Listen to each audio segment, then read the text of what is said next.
Okay, wonderful. We've been talking about workforce for the last 2 days because you can't do anything without your workforce of today or tomorrow. Andy, I'm going to hand it over to you. You're the CTO of REI. Fantastic. We got a little preview of what you're going to talk about, and I can't wait. And I think a lot of people are going to be really engaged to hear this because it's the root of everything we try and do, whether it's IT modernization, data center operations, everything. So I can't wait. That's awesome. Thank you so much, Tom. Yeah, my name's Andy Zeswitz. I'm a Chief Technology Officer for REI Systems and thrilled to be here today with all of you to moderate topic. Just as Tom said, it impacts government and industry alike, workforce sustainability. Workforce sustainability is explicitly referenced in the executive order on catalyzing clean energy industries and jobs through federal sustainability. And today we're privileged to hear the perspectives from Erica Barker, Secretary and Chief Administrative Officer for the Postal Regulatory Commission, and Jamie Wolff, CIO of the National Nuclear Security Administration within Department of Energy. So enough of the prelude, let's go ahead and dive right in. So you both represent very different agencies with very different strengths and challenges. To kick off our discussion, can you each describe the composition of your workforces in terms of size, federal employees versus contractor ratios, remote versus on-site and such? And Erica, could I give you the mic first? Sure. Hi, thanks, Andy. I'm glad to be talking about this today. Workforce is one of my passions and one of the first things I kind of tackled when I engaged in this role about 3 years ago. So the Postal Regulatory Commission, for those of you not familiar with our very small agency, has about 75 employees total. So you can imagine that our IT team is quite small when you think about the total complement. And we have the outsized mission of regulating the entire United States Postal Service. So our team is pretty busy. Our agency as a whole generally does not rely on contractors for our work because the postal world is so specialized, and our IT department really is no exception there. So our federal employee to contractor ratio is actually just the numbers of people that I have. So it's 5 to 1. Meaning I have 5 in-house federal employees who work in my IT department and 1 contractor. So that is our whole team. Our ratio is 5 to 1. We are obviously a fan of federal employees and contractors, but we really rely on the O&M in-house with our federal employees. Right now, we're still on maximum telework, but I do have members of my IT team who are critical for infrastructure coming into the office, and our contractor is fully remote. Great. Thank you very much. Jamie, over to you. Yeah, we look slightly different than what Erica just described. So, I'm really happy to be here and I appreciate the invitation to be able to talk today. I'm the Chief Information Officer of the National Nuclear Security Administration. I always take a moment to kind of explain who we are because folks really haven't heard of us that frequently. We are the organization within Department of Energy that ensures the nuclear weapon stockpile. We also work to prevent nuclear weapon proliferation and reduce the threat of nuclear terrorism. But we also provide nuclear propulsion to the United States Navy. My team directly, the OCIO team, we have roughly 50 feds and about 350 direct contractors.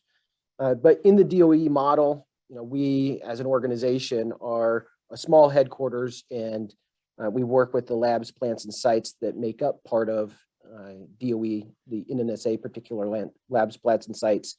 And there are thousands of IT professionals that are maintaining those locations. One of those great examples is Los Alamos National Lab that is about the size of the District of Columbia. Huge area, lots of buildings, lots of IT professionals. There are thousands of people there that are working to maintain that mission technology. And so being in this kind of environment, we have classified missions, we have manufacturing missions. We are a hybrid. We're always a hybrid. There are a lot of people that are in person. We are a geographically dispersed team, as I described. But there's plenty of people that are working remotely or through hybrid means.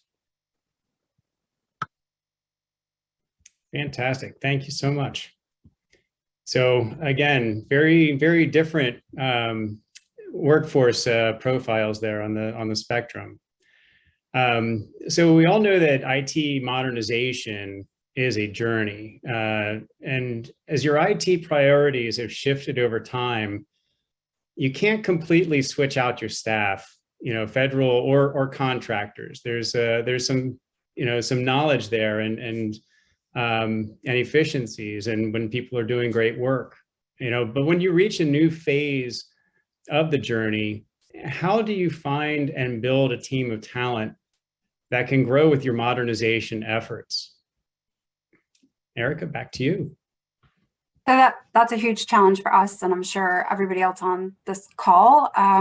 It's a really critical issue facing the PRC, especially because our staff is mainly federal and we don't switch out people when technology changes. So for me, hiring is that critical first step in getting the right talent in the door. But you can only go so far with that if you don't also focus on constant development. And, because we're a small agency with an incredibly small IT team, we really kind of focus on less on traditional development or formal methods like outside training, because our staff really, frankly, don't have the time to engage in that kind of immersive training that's outside of our agency. So I think development, the conversations around them so often focus on that external training as opposed to really what I try and bring to our agency is creating a culture of development that's internal to the agency. So supporting IT staff in strategic thinking and engaging them in ownership over their work product is really critical for me to build that team of talent and keep them adaptive and flexible as we move over time. So what I mean by that is ensuring that management is responsible for creating that culture of innovation, information sharing, and making space for those conversations and thoughts beyond the regular demands of regular O&M, which can be all you focus on as an agency, especially a small agency. I would say we do a really great job at keeping the lights on, but at a certain point in time, that's not good enough, especially with all of the recent changes in the federal IT space. So really keeping those conversations open. Knowledge sharing is really important to increase the skill set. So that's not just knowledge sharing within internal to the agency, but also in the federal communities and workspaces and communities of practice that we have. And I also really think it's important to engage all of your IT staff in ownership over their work product. I think we're really lucky in the federal government that we get to work on a lot of really cool things. And I think it's up to a manager to remind people of how cool things can be, and giving them the ownership over the work so that they're involved in the development, even if they're doing O&M, making sure they know they can make recommendations, they can spot problems, they can always go to you with areas of improvement, and then allowing them to bring those issues up the chain with you as a manager to kind of get them involved. And I think, again, as IT is super dynamic, we really need to be focused on involving them in those conversations and giving them ownership and having that culture of information sharing in order to adapt to the ever-evolving IT system. So it's a huge issue. I could talk for an hour about it, but I'll let James chime in at this point. No, keep going. It's funny because we had a conversation about this the other day, and it was funny because Eric and we just went off and we just kept talking and people had to pull us out of the conversation. So she definitely can go on for an hour, and so can I. But, one of the things that I think is so incredible here when we talk about workforce, even in large organizations, we talk about strategies, but in the end, we're talking about people. And it's a personal connection between a manager and the employee. We're all in that situation. We all have our bosses, and we have people that we work with or people that work for us. So we have the same challenges, regardless of the size of an organization or the complexity of an organization. At NNSA, we're looking at it through kind of three different strategies. It's how do we recruit, how do we develop, and how do we retain the workforce of today and tomorrow? And I think when I look at IT modernization, we focus in on how do we deliver the technology that mission needs, but I need the people to be able to manage that technology that we have today and the technology that we'll have tomorrow. And so I've got to pay attention to that workforce. And we have a whole lot of tactics that we use, terrific tactics, when we're looking at recruiting folks. In fact, I have a couple of job openings right now. So if anybody's out there that's looking for a job, I have a couple of data scientist positions open when the new job categories that OPM opened up. One of them is a data scientist in cybersecurity. So please apply. It's out in Las Vegas. Who doesn't want to go to Vegas? But we do other terrific things in how do we recruit people. We have a wonderful program that's a minority serving institution internship program that is very focused on those underserved, underprivileged communities to make sure that they have paid opportunities to be interns within an NSA. But then DOE, they have this fantastic new program that's the Omni Technology Alliance, where it's internships, again, paid, to get every opportunity to students. I think will probably fill over 200 interns this year. So, that's on the recruit side, but on the development side, I think, it's not enough to get new people in the door. We've got to be able to take those new people and make them competent technologists or strong data scientists. And we've got to pay a lot of attention to development. In NSA, we're starting to put more attention on the in-person development. Over the COVID last couple of years, a lot of our workforce development has been virtual learning and training and certifications, which is important, and it's a fantastic capability that we offer to the whole workforce. But we really need to get back to the in-person also. And I think it's a combination of the two. And we're working quite a bit with GSA to try to let's scope something and figure out if we can do something as a team rather than just in NSA doing it by themselves. Yeah, I'll just add on to that. I think from a small agency perspective, we don't have separate programs, and we would love to institute them, but we simply don't have the resources to do different hiring initiatives. So one of the things we do is we focus on using our Schedule A authority to go out, and before we post a job, we search the OPM shared list of persons with disabilities for resumes that resonate with what we're looking for. And because we do not have a lot of positions, because fortunately for me, when people come to the PRC, they tend to stay. And I really am so thankful for that.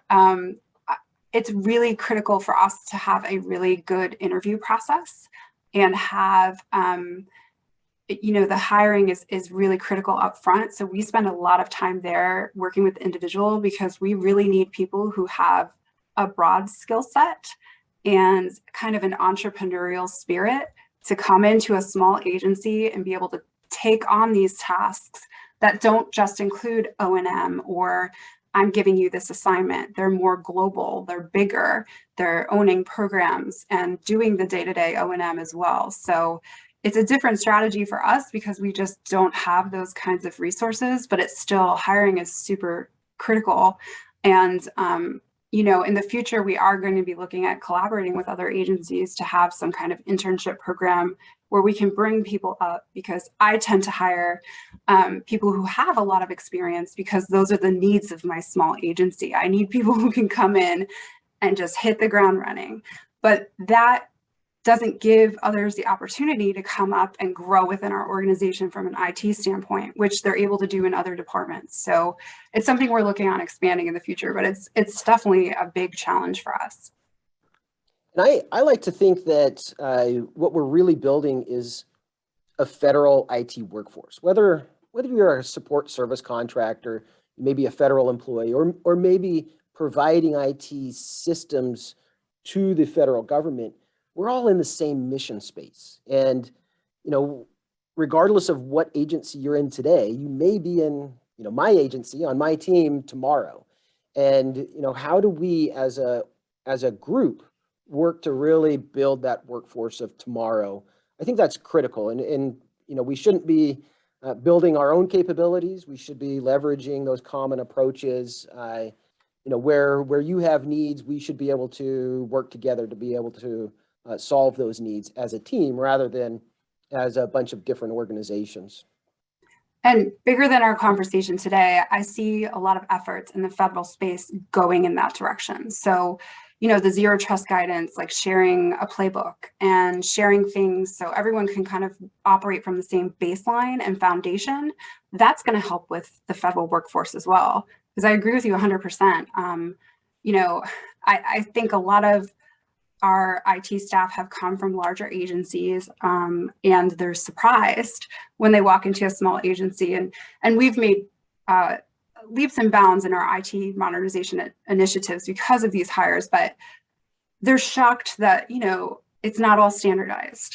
And that's something, again, having a zero trust baseline, the basic steps every agency should have shared globally across the federal community is the first step to getting us there, where our workforce can go to any other agency and say, oh, hey, this is the way it should be, and then help to make sure we're sharing the same information across federal agencies, for the better of the whole. I always say, I think small agencies are, again, really dedicated to O&M, do a great job keeping the lights on, and just don't have the other resources through their workforce to do some of the necessary improvements and initiatives that are required globally. So if we share those resources, then it helps my workforce, helps your workforce, and helps the federal government as a whole. Fantastic. And I know you all may have touched on this as part of your answer to the last question, but I just want to kind of double click on something. What is your biggest, of these challenges that we're talking about, what is the biggest workforce related challenge right now? And is your answer the same as it would have been if we were talking pre-COVID? I'll jump in first and say I have no idea if my answer would be the same. Relatively new in the position, so, and I suspect my answer will be the same, and I think my answer will probably be the same for a while. Our mission, as I started out in explaining what we do, it can only be accomplished when we have a highly talented federal support service contractor, and in DOE, we have our management and operating contracted workforce. We all have to work together. It is a team approach. So our senior leadership with the new administration, they actually, as they came into office, they kicked off an enterprise cyber assessment that explored this challenge that we have, the workforce. That assessment, one of the findings from that assessment, identified some challenges in our mid-career workforce. And so we're being fairly effective at recruiting folks into the teams, and we are retaining folks towards the ends of their career, but there's some gaps at the mid-level. So that's why I brought up the conversation earlier in the last question about those strategies on how do we recruit, develop, and retain. And so, we've got to make sure that we're bringing in that workforce of today and tomorrow to fill those gaps. But we've got to help our workforce that is existing now become the leaders of tomorrow. So how do we develop them both technically and programmatically, but from a management perspective? How do we give them the tools to be successful in their positions in 2 to 4 years and move them from being an apprentice to a journeyman to that, expert in their field? And that is our challenge as managers and leaders within the federal government. And for me, it's inclusive of the contracted workforce also. I must pay attention to everybody that's on the team because we can't do our mission without everybody being involved. And I'd say our biggest workforce challenge is a little different simply because the majority of my IT staff are more senior. I don't have a team under each person. I have a CIO, I have a CISO, I have a cloud architect and network program manager, which is one person, by the way. And I have one help desk support and one database administrator. So they are all really well developed, I would say. I think our biggest problem is really resources.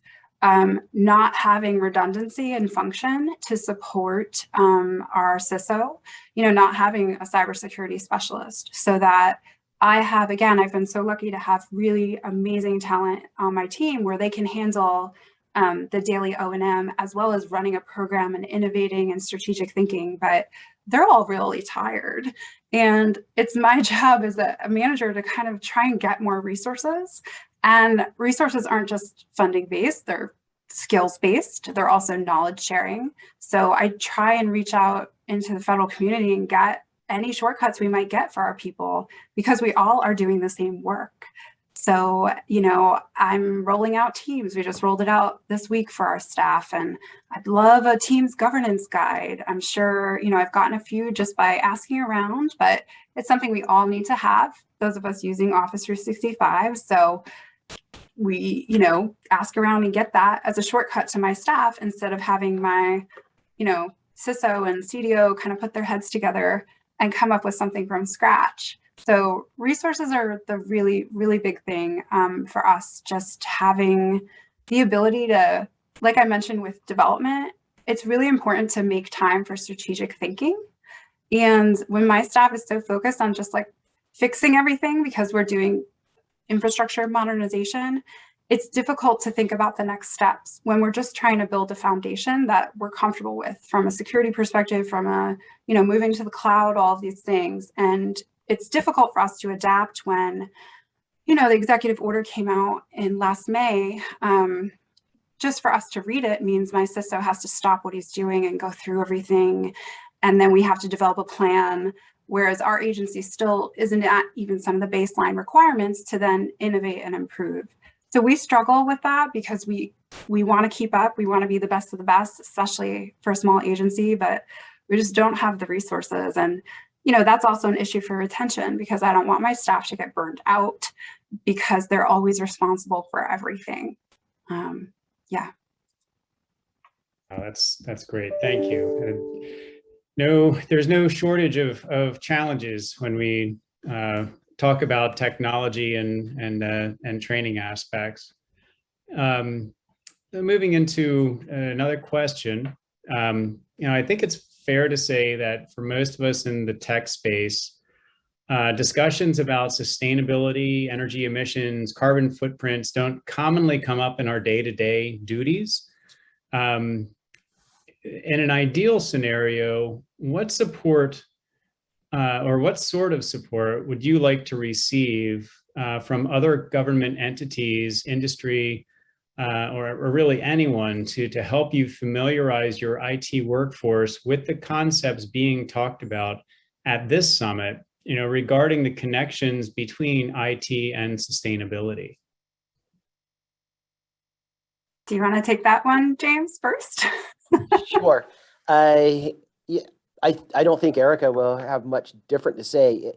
We need simplicity. Everybody is running to do their job, and we're busy.